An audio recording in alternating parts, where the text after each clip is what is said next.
Bueno, y empezamos. Bienvenidos a Duraznito Lector. En este canal nos gusta hablar de literatura, nos gusta hacer lectura en voz alta y nos gusta crear piezas gráficas basadas en las lecturas que hacemos. El día de hoy vamos a hacer nuestro primer resumen y análisis de nuestra serie de Borges, con el cuento que aquí les dejo en la descripción por si quieren escucharlo antes de hacer el resumen y el análisis, que se llama Tlön Uqbar Orbis Tertius.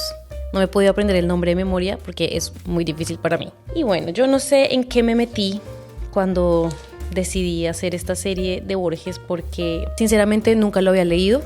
Había escuchado hablar mucho de él, había escuchado podcasts, entrevistas, sabía que la literatura de él era muy importante a nivel latinoamericano, pero nunca me había sentado realmente a leer algo de Borges hasta este momento. Y creo que empecé por el cuento más, digamos, desafiante, pero bueno, vamos a ver cómo nos va con este resumen y análisis. Bueno, y el cuento es un cuento narrado en primera persona y tiene 3 partes. En la primera página empieza con esta frase, es: debo a la conjunción de un espejo y de una enciclopedia el descubrimiento de Uqbar. Acá nos empieza a hablar de Uqbar. ¿Qué es Uqbar? Nos está contando aquí que hace 5 años él había estado en una quinta con su buen amigo Bioy Casares, en donde estaban teniendo una discusión un poco álgida acerca de una novela. Y en medio de esa discusión vieron que al final del corredor había un espejo. Se dieron cuenta que en medio de la noche los espejos son o tienen algo monstruoso. Y eso hizo acordar a su amigo Bioy de un heresiarca de Uqbar que había prohibido los espejos y la cópula porque hacía que los hombres se multiplicaran. Y eso era abominable. A Borges le causó mucha curiosidad este heresiarca y le preguntó a su amigo que en dónde lo había leído, y le dijo que efectivamente lo había leído en la enciclopedia de su casa. Y él dijo, pues la verdad me gustaría, o sea, como que se sintió muy interesado y quería leerlo por él mismo. Y en esa quinta que estaba amoblada tenía una biblioteca súper grande y efectivamente tenían una enciclopedia. Entonces fueron a la biblioteca a buscar ese tomo para poder leer sobre aquel heresiarca que había abolido los espejos. No la encontraron. Entonces Bioy estaba como un poco desconcertado. Buscó por Uqbar, por Oqbar, como por Uqbar, y no hubo como rastro de aquel Uqbar. En ese momento Borges pensó que su amigo solamente se había inventado aquella historia, se había inventado aquel nombre como para justificar algún argumento. Algo interesante de esta primera página es que la discusión de estos dos amigos es acerca de una novela en primera persona cuyo narrador omitiría o desfigurara los hechos e incurriría en diversas contradicciones que permitirían a unos pocos lectores o muy pocos lectores la adivinación de una realidad atroz o banal.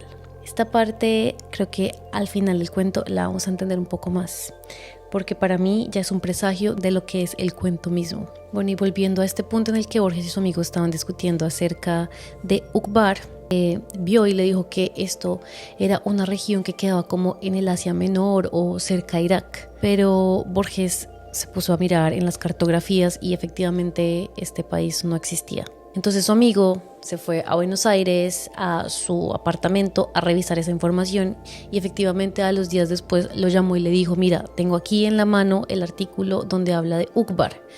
Y entonces Borges le dijo como, ¿me lo podrías mandar? Y efectivamente existía este tal Uqbar, pero solamente en este tomo. Pero todos los tomos normales de esa enciclopedia en específico tienen 917 páginas, pero la impresión que tenía Bioy tenía exactamente 921. Y estas últimas páginas eran las que hablaban acerca de Uqbar. Bueno, y estos dos señores empezaron a leer estas 4 páginas y efectivamente dice Borges que lo único que era más bien interesante era la historia de el heresiarca que abolió los espejos. Pero lo que les pareció extraño fue que todos los nombres históricos que mencionaban, casi ninguno ellos lo reconocían. Y todas los ríos y los límites geográficos hacían parte de un mismo país o de un mismo sitio en donde también eran un poco irreconocibles. Hablaba también en estas 4 páginas acerca de la literatura, cómo era la literatura de Ukbar. Era de carácter fantástico y que jamás se referían a la realidad, sino a las dos regiones imaginarias de Mjnas o Lehnaz y de Tlön. O sea que toda la literatura de Ukbar solamente habla de dos regiones imaginarias y una de esas es Tlön, que es nuestro siguiente personaje en este cuento. También se refiere acá a que buscan la bibliografía y también la bibliografía de este artículo es una bibliografía que no conocen y que es muy difícil de encontrar, menos de una, que es History of the Land Called Ukbar en 1874, que fue escrita por un tal Haslam, y acá manda como una pista de que este Haslam también publicó otro libro que se llama A General History of Labyrinths, como una historia general de los laberintos. Y bueno, acá ya se empieza como a complicar un poco la historia. Él empieza a contar como a sus compañeros y a sus conocidos este enrollo sobre Ukbar, y sus conocidos también empiezan a buscar en librerías a ver si encuentran algún referente acerca de esta tierra o de este país,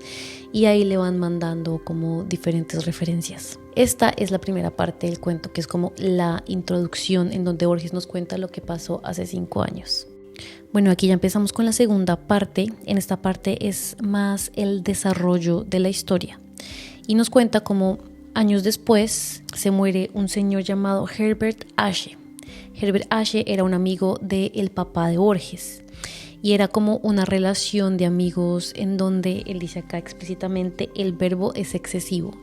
Entonces, como de estas dos personas que se juntan a jugar ajedrez pero realmente nunca tienen diálogos. Habla que este señor había vivido un tiempo en Brasil y tenía un trabajo de matemáticas en donde tenía que hacer una traducción de tablas duodecimales a sexagesimales en las que 60 se escribe 10. ¿Qué quiere decir eso? Creo que no entiendo muy bien el sentido, pero creo que la idea es que no tenga mucho sentido. Y el caso es que este señor en 1937 muere por un aneurisma y en el bar del hotel dejó un libro que le había llegado justo unos pocos días antes, que le había llegado de Brasil. Cuando Borges encontró este libro, que es un tomo de 1100 páginas, él dice que tuvo como una sensación espléndida, o sea que fue como una gran felicidad, como si se le abrieran las puertas del cielo cuando lo vio. Porque resulta que este libro se llama A First Encyclopedia of Tlön, volumen 11. Tlön, como ya habíamos hablado, era la literatura de fantasía de Ukbar. Entonces él inmediatamente hizo la conexión y todo el tiempo que ellos habían estado buscando alguna referencia, algo relativo a la bibliografía de Ukbar, no habían podido encontrar nada. O sea, quien había sido en vano la búsqueda, le había llegado a sus manos casi por casualidad. En este libro de 1001 páginas no había ninguna fecha ni ningún lugar, pero sí había en un óvalo de seda la palabra Orbis Tertius, que aquí es donde aparece el tercer personaje. Entonces, como ya sabemos, el cuento se llama Ukbar, Tlön y Orbis Tertius. Acá realmente no sabemos muy bien lo que es Orbis Tertius, es como si más bien fuera como la editorial del libro. ¿Pero qué era realmente este libro? Acá dice que es un vasto fragmento metódico de la historia total de un planeta desconocido, con sus arquitecturas y sus barajas, con el pavor de sus mitologías y el rumor de sus lenguas, con sus emperadores y sus mares, con sus minerales y sus pájaros y sus peces, con su álgebra y su juego, con su controversia teológica y metafísica. Entonces, encontró en este tomo la descripción de un planeta desconocido.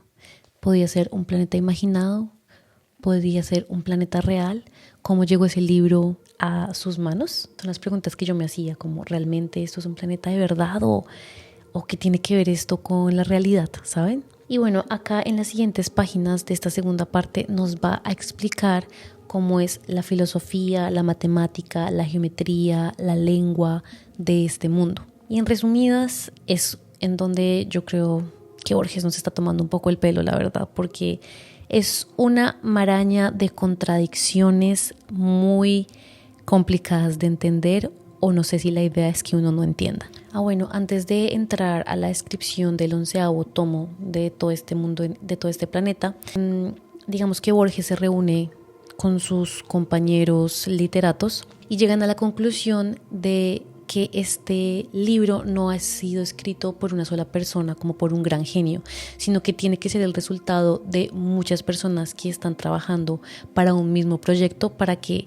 esta enciclopedia sea real, porque a través de la lectura de esta enciclopedia se dan cuenta que este tomo 11 no es el único tomo, sino que hay 10 tomos anteriores y también hay y habrán tomos posteriores, y llegan a la conclusión de que hay tlonistas, como le dicen, que se han encargado de hacer la escritura de este planeta. Al principio se creyó que Tlön era un mero caos, una irresponsable licencia de la imaginación. Ahora se sabe que es un cosmos y las más íntimas leyes que lo rigen han sido formuladas, siquiera en modo provisional. Básteme recordar que las contradicciones aparentes del 11º tomo son la piedra fundamental de la prueba de que existen los otros. Bueno, y aquí empieza a describir cómo es este mundo. Y este planeta es fundamentalmente idealista. O sea, existe en el mundo de las ideas. El mundo para ellos no son objetos en el espacio, como lo es para nosotros, sino es una serie heterogénea de actos independientes, así lo dice. O sea, cada acto y cada acción que existe en el mundo es completamente única y no se puede ligar con ningún otro acto. Ejemplo, si vemos una escena de una montaña incendiándose y antes de esa escena vemos a un hombre fumando y botando un cigarrillo en las hojas, no se puede considerar parte de una misma historia, sino que son dos acciones completamente independientes que viven separadas. O sea que no existe la causalidad, prácticamente. También habla del lenguaje. El lenguaje también es muy extraño porque es un lenguaje casi imposible. Es un lenguaje en donde no existen los sustantivos, pero el hecho de que haga que no existan los sustantivos hace que para referirse a algo tengan que crear palabras tan grandes que pueden llegar a ser infinitas. Entonces, por ejemplo, si queremos decir la palabra luna, te diría en el idioma tlonense, detrás duradero fluir lunesino. Y aquí empieza a hablar que existe el hemisferio boreal y el hemisferio austral de este planeta, y que no en todo el planeta se escribe o el idioma no es igual, entonces también varía. Por ejemplo, en este otro planeta solamente existen los adjetivos, entonces para referirse a la luna se tendría que decir aéreo, claro, sobre oscuro, redondo o anaranjado, tenue del cielo, o cualquier agregación. Bueno, y ahora vamos a hablar de la cultura clásica de Tlön.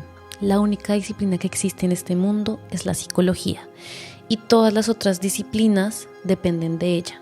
Entonces nos dice que todos los hombres de este planeta conciben el universo como una serie de procesos mentales que no suceden en un espacio, sino como puntos sucesivos en el tiempo. Cuando yo leí esto fue como, ¿qué me estás queriendo decir?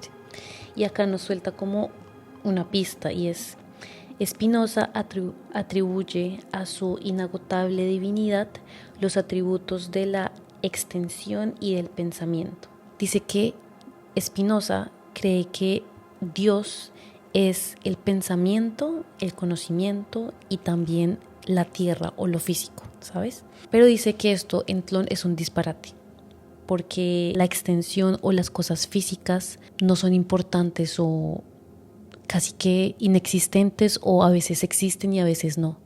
Realmente es un mundo de pensamientos y de ideas, por eso es un mundo idealista. Nos dice que el pensamiento es el sinónimo perfecto del cosmos. O sea, el cosmos, el universo, es solamente el pensamiento, prácticamente. Entonces no existe como una definición exacta de algo material. O sea, en resumidas, es como un universo completamente opuesto al nuestro. Y aquí nos dice que el razonamiento y las ciencias tampoco existen en Tlön. Acá no les interesa la verosimilitud, no les interesa la verdad, no les interesa la realidad. Realmente les interesa el asombro. Los hombres de Tlön nunca van a estar en búsqueda de la verdad. Por eso no existe la ciencia. Y lo que realmente existe es como un juego dialéctico entre los hombres. El que logre contar o hablar de una filosofía que asombre más es el que realmente es más interesante. Por eso mismo dice que existen tantas filosofías como tantas palabras en tlón. O sea, hacen esta comparación de cómo no existen sustantivos y cómo no existe la búsqueda de la verdad. Hace que los sustantivos sean infinitos y hace que las filosofías también sean infinitas. Y aquí nos da un poco de los ejemplos de estas filosofías que han existido en tlón. Por ejemplo, existe esta filosofía que dice que el tiempo no existe, porque el presente es indefinido, el futuro no tiene realidad, sino esperanza en el presente, y el pasado no tiene realidad, sino como un recuerdo presente. También dice que hay otra escuela que dice que todo el tiempo ha pasado y que el presente es nada más que un recuerdo. También hay otra escuela que dice que la realidad es nada más una carta que escribe un dios a un demonio. Otra que dice que las únicas cosas que son verdad son las que están escritas cada 300 páginas en un libro. Y entre estas doctrinas hay una doctrina que era la más escandalosa y era la doctrina materialista, en la que hablaba de los objetos en el espacio. Y luego habla de la geometría y dice que la geometría no depende del punto, sino de la superficie. Entonces que cuando el hombre se desplaza, las formas cambian. Dice que también en la aritmética los números indefinidos son los únicos números que existen. Por ejemplo, dicen que cuando se cuenta y que si varios hombres cuentan algo y llegan a la misma conclusión, es solamente una asociación de ideas de varios hombres, no que realmente hayan contado de verdad, porque los números son indefinidos. O sea que en tlón el sujeto del conocimiento es uno, nada más, y es indefinido y es eterno. También habla que en la literatura de tlón realmente no existe el plagio ni existe los autores, sino que todo es de todos, porque la idea es un sujeto único, muy raro. Los libros que no son de ficción, o sea, de filosofía o de metafísica, sino los libros que hablan de naturaleza, tienen que tener su contralibro en el mismo libro, o sea, tienen que tener su argumento y tienen que contradecirse al mismo tiempo, o si no, se considera un libro incompleto. Y luego habla de unos objetos perdidos en tlón que se llaman objetos Bronir y son el resultado de distracciones y el olvido. Por ejemplo, si a mí se me perdió un lápiz o olvidé un lápiz y en unos días lo encuentro, pero otra persona no sabe que yo lo encontré, esta persona también va a encontrar el objeto. Pero este objeto, que es como una multiplicación del primer objeto, una réplica del primer objeto, se llama los Bronir. Por eso mismo no puede existir una investigación en masa sobre ningún tema en tlón, porque si muchas personas están investigando sobre un mismo tema, van a empezar a aparecer incoherencias. Entonces por eso dicen que es preferible los trabajos individuales e improvisados, porque si hay una investigación en masa, por ejemplo en arqueología, las cosas que van encontrando pueden incluso ir alterando el pasado. Pero al mismo tiempo, como las cosas también se multiplican en este mundo, también se van borrando del mismo cuando se olvidan. Entonces habla de cómo un anfiteatro ha seguido existiendo en este mundo solamente por pájaros que lo han mirado y caballos que han pasado por las ruinas y la han visto, entonces han permitido que no deje de existir en este mundo. Este fue como el resumen de la segunda parte del libro y todo esto es lo que Borges lee en este tomo que se encuentra de 1001 páginas, que es el tomo 11º. Y digamos que ya en esta tercera parte del libro Borges nos habla como desde el presente y nos dice que han pasado varios años y nos va a contar lo que ha sucedido. Entonces resulta que en 1941 descubrieron una carta que le había sido enviada a Herbert Ashe, que fue el señor del ferrocarril que murió en el hotel, en donde se explicaba toda la historia de tlón, todo lo que realmente había pasado y cómo había surgido esta enciclopedia o este libro o este planeta o este país. Y en resumidas, en el siglo XVII una sociedad secreta se dio a la idea de crear un país imaginario y empezaron a escribir todo lo relacionado a ese país, pero se dieron cuenta que la vida no les iba a alcanzar para poder crear todo lo que requiere un país. Entonces cada uno de ellos asignó un discípulo, el cual tenía que seguir escribiendo y haciendo la creación de este país. Y así pasaron los siglos. Y en 1824 aparece un millonario llamado Herza Berkeley, el cual al recibir este proyecto en Norteamérica, dice que este proyecto no tiene que ser solo un país, sino que debería ser un planeta entero. Entonces agranda la magnitud de este proyecto. Y justo en esa época ya estaban rondando alrededor las enciclopedias británicas. Entonces él dice, tenemos que hacer una enciclopedia sobre este mundo. Y ahí es cuando se empiezan a crear las enciclopedias.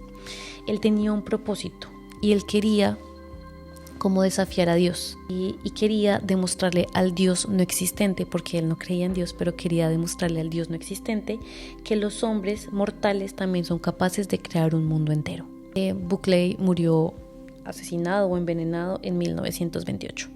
Para 1914 ya se había finalizado los primeros 40 tomos de la enciclopedia de Tlön y se le habían mandado a 300 de sus afiliados. En estas tomas ya habían algunas que estaban incluso escritas en el lenguaje de Tlön. Y a todo este mundo le llamó Orbis Tertius, que es nuestro tercer personaje en el nombre de nuestro cuento. Uqbar, Tlön y Orbis Tertius, que ya es el planeta entero. Y ya en 1942 ocurre algo que era como una premonición que Borges esperaba. Y fue que objetos de Tlön empezaron a aparecer en la Tierra. El primer objeto que apareció fue una brújula que en la parte cóncava tenía como una letra del lenguaje de Tlön. Otro fue como a un joven se le había caído como un objeto de metal muy pequeñito, pero tan pesado que parecía que era un metal de otro planeta. Y según explican, este metal era algo relativo a los dioses de Tlön.